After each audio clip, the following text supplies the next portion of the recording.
El poder de la fe no tiene límites y Daniele Fasanella es uno de sus mejores ejemplos. San Daniel, miembro de la Orden de Frailes Menores, es decir, continuador de la obra de San Francisco de Asís, unió 3 continentes, Europa, América y África, con el único deseo de predicar el Evangelio en tierras paganas, camino que le llevó incluso a perder la vida.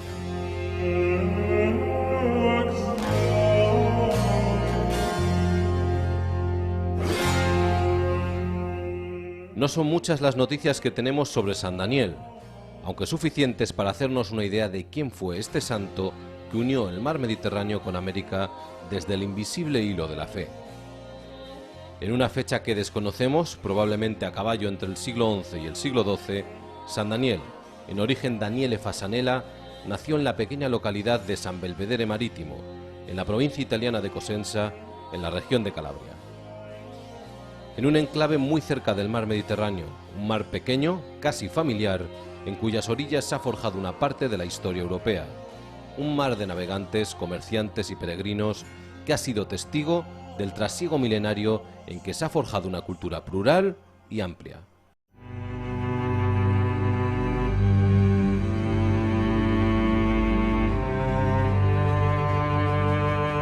Es el Mediterráneo, por tanto, el ámbito que habría de determinar el desarrollo de sus días, incluso el fatal desenlace de su viaje, que, como veremos, está indisolublemente ligado a la ciudad de Ceuta. El mundo en que se desarrollaron los primeros años de la vida del santo fue un espacio que se asoma a Sicilia, marcado por el ir y venir de gentes de una tierra cristiana que asumió la presencia de bizantinos y musulmanes en un crisol cultural de intercambios que hizo de sus habitantes un pueblo mestizo y rico que supo asimilar las aportaciones de aquellos que lo conquistaron. Probablemente San Daniel fue uno de los súbditos de los normandos que quizás combatió a las órdenes de Roberto Guiscardo, que encabezó las tropas normandas que conquistaron la Italia meridional, contra las que la población se alzó sin resultados. Serán estas circunstancias históricas las que perfilen el carácter de este hombre que sabe de luchas, pero también de entramados humanos, culturales y sobre todo religiosos de perdón y aceptación.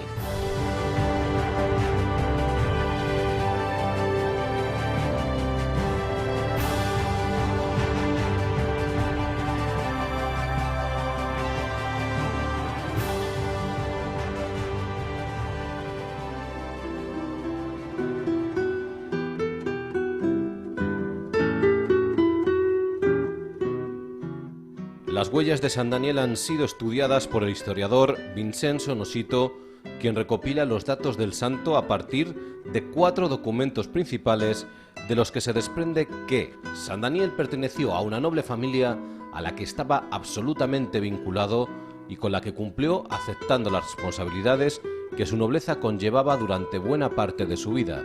tal y como nos indican los documentos notariales que han llegado hasta nosotros.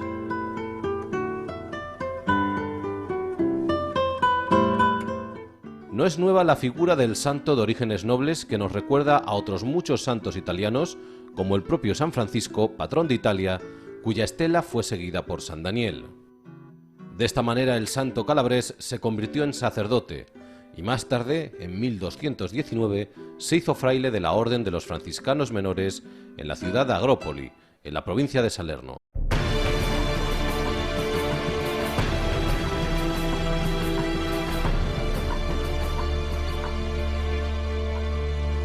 De nuevo un lugar que se proyecta al Mediterráneo como sendero de agua por el que se desarrolla la vida del santo. Fue precisamente San Francisco quien marcó el inicio de San Daniel en la orden franciscana. San Francisco de Asís era por aquel entonces un joven santo de apenas 19 años que acababa de fundar esta orden religiosa. San Daniel debió de ser, por tanto, en su decisión de seguir los pasos de San Francisco, tan revolucionario como el de Asís, quien con sus ideas cambió definitivamente la religiosidad medieval. San Francisco y todos sus seguidores abandonaron el miedo a la llegada del fin del mundo, representado por amedrentadoras portadas románicas que obligaban a los fieles a mirar hacia arriba para ver a un Dios que habría de juzgar severamente sus destinos. Dirigieron un camino que significaba el rechazo de lo material. Este camino hizo que San Francisco de Asís fuese conocido como el Poverello.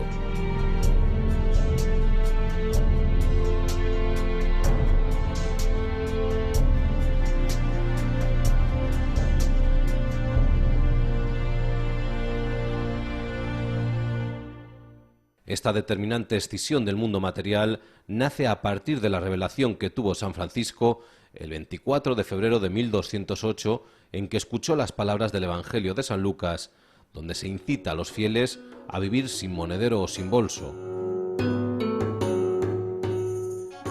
Proporcionó al mundo la visión de un Dios presente en todas sus criaturas, en cada uno de los animales creados. Esta actitud significó que los fieles debían de dejar de mirar con terror al alto para empezar a mirar hacia arriba con alegría,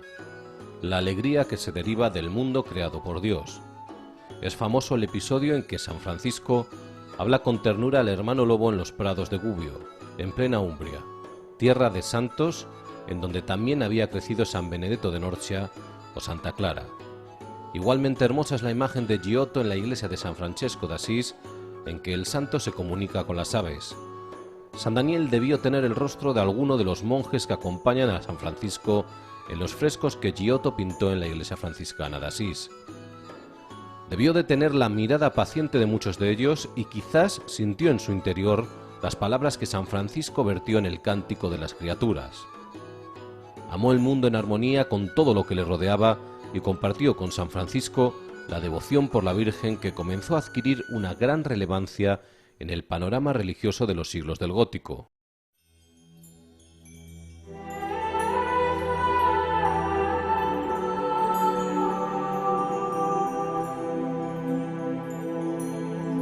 La Virgen, mujer y madre, que mira con ternura al Hijo de Dios y que se aleja con pasos firmes de la mujer como encarnación de la perfidia y del mal que tantas veces se plasma en las esculturas de las iglesias románicas. San Daniel demostró, en su elección de abandonar la riqueza de su origen y de seguir a un santo vanguardista, una agudeza insólita que lo convierte en un hombre excepcional, como igualmente extraordinaria es su actividad en la orden a la que pertenecía, puesto que tras 5 años de novicio en el convento de Corigliano Calabro, fundó en 1224 el convento de Santa María de Soccorso, en la localidad del Lago, en la tierra de la que era originario, en Cosenza.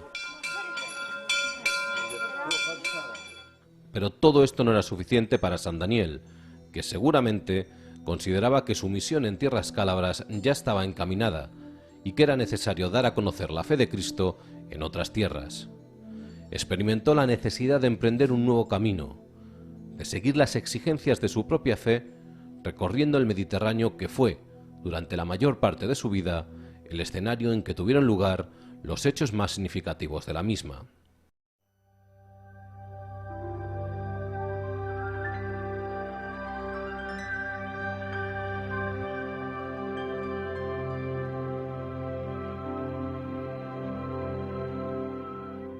En 1226, cuando ya había sido elegido ministro ordinario de la Calabria, organizó una misión a África en la que le acompañaron otros 6 frailes franciscanos que integraban su personal círculo de colaboradores de fe, todos ellos erradicados en Cosenza.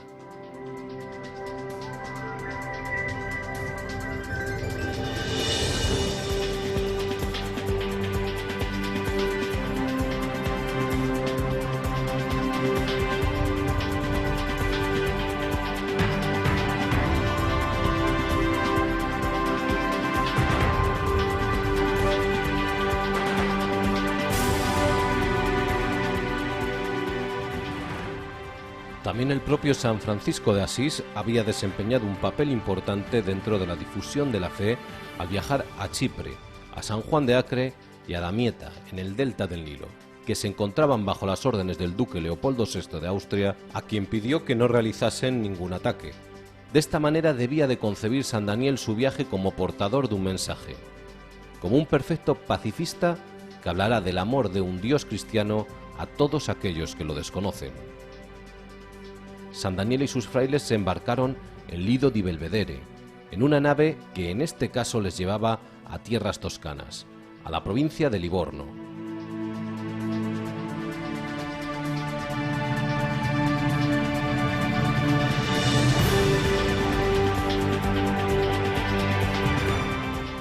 Antes de emprender el viaje, San Daniel efectuó un hecho milagroso que se refiere en las crónicas de Giovanni Fiore en el año 1691.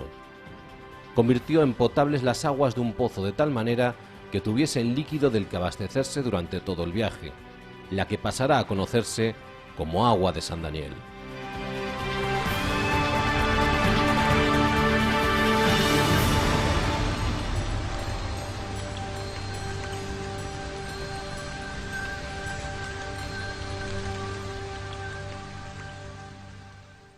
Una vez en Livorno se dirigieron a Florencia.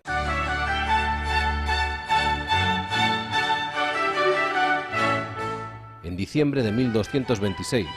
donde fueron recibidos por el ministro de la Orden, el padre Elia, permaneciendo en la ciudad hasta la primavera del año siguiente, seguramente esperando la clemencia del tiempo para emprender nuevamente el viaje.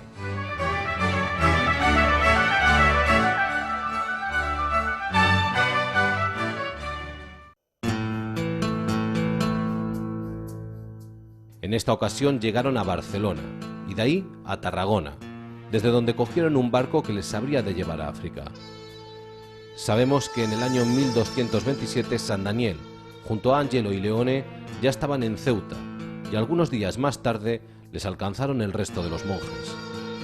El acceso a la ciudad de Ceuta no fue ni mucho menos fácil, puesto que en aquel momento estaba prohibido el ingreso en la misma de los cristianos. De hecho, estos podían vivir en ella, pero en una zona segregada, en un barrio marginal que daba una idea de la consideración que se les tenía.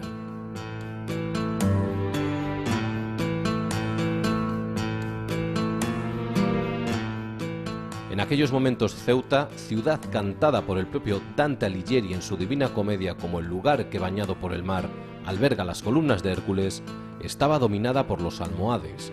quienes se habían hecho con el control en estas tierras en el año 1084, capitaneados por Yusuf ibn Tasufin.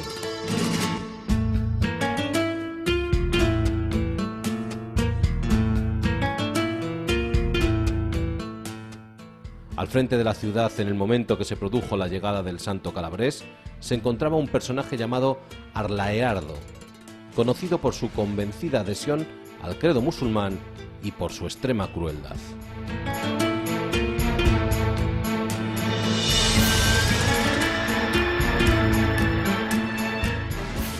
Por todo ello, San Daniel y sus monjes tuvieron que entrar en la ciudad de Ceuta escondidas con la luz del alba, de tal modo que el santo y sus seguidores empezaron con rapidez a predicar su credo cada uno por una parte de la ciudad, y lo hicieron con un crucifijo en la mano, manifestando su creencia en Dios, un Dios benevolente, y proponiendo estas ideas como alternativa al credo musulmán imperante en la zona. Naturalmente, esta actitud supuso el escándalo y la irritación de la masa, a lo que siguió el castigo. San Daniel y sus monjes fueron encarcelados, y allí se les prohibió que comiesen. Como sucedía en todos los martirios, fueron invitados a renegar de su fe, ante lo que todos ellos se negaron, capitaneados por San Daniel, que fue quien se pronunció en nombre del grupo. El desenlace fatal se saldó con la decapitación de todos ellos, que posteriormente fueron cortados en fragmentos y diseminados por la ciudad.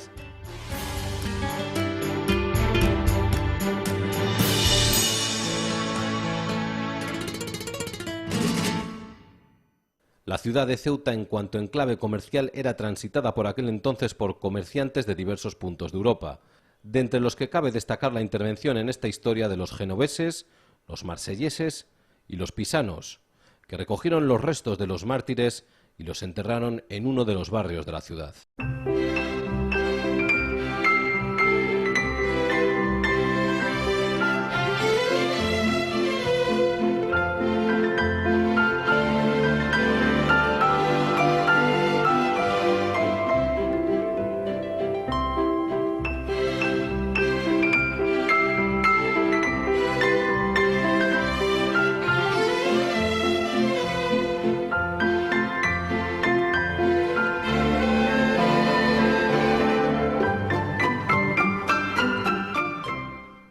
En el año 1516, León X canonizó a San Daniel y estableció su fiesta el 13 de octubre. A partir de este momento, el fervor por el santo calabrés ha ido en aumento y ha contribuido al hermanamiento de aquellas ciudades que rezan unidas por el invisible hilo conductor de la fe del santo.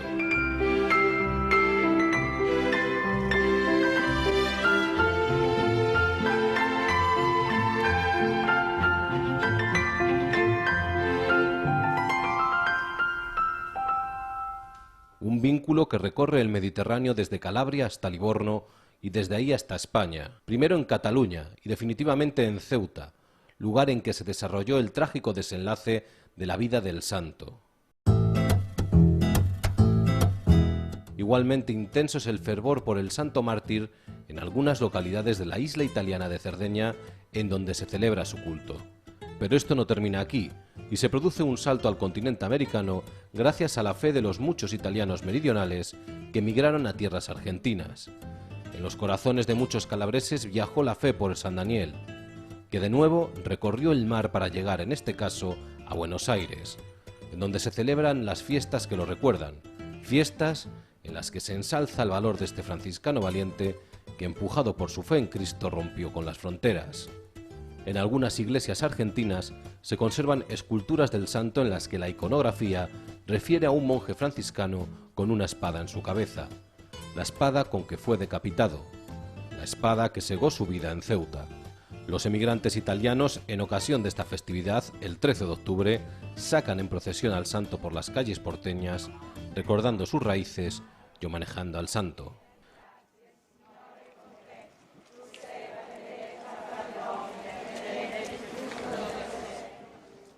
La figura de San Daniel es tan grande que está presente en 3 continentes.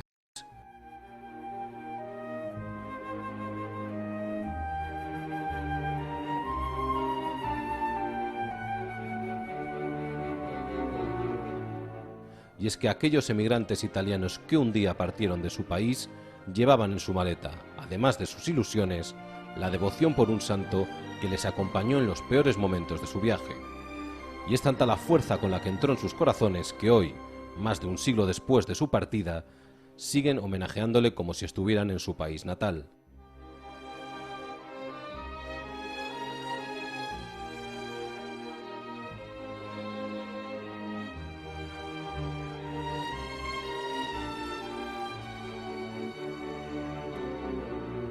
Lo mismo sucede en Ceuta, donde un grupo de personas se han preocupado de mantener vivo el recuerdo del santo. Mujeres en su mayoría que han trabajado muy duro para que las nuevas generaciones sientan tan cercano como lo sienten ellas a San Daniel, el patrón de Ceuta.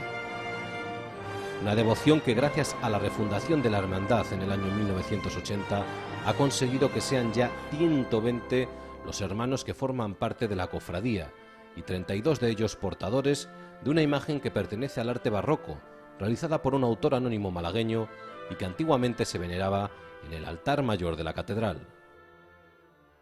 Y como no podía ser de otra manera, vamos a cerrar este repaso de la vida de nuestro santo y patrón con la última estrofa del himno que le realizó Francisco García Ganarilla.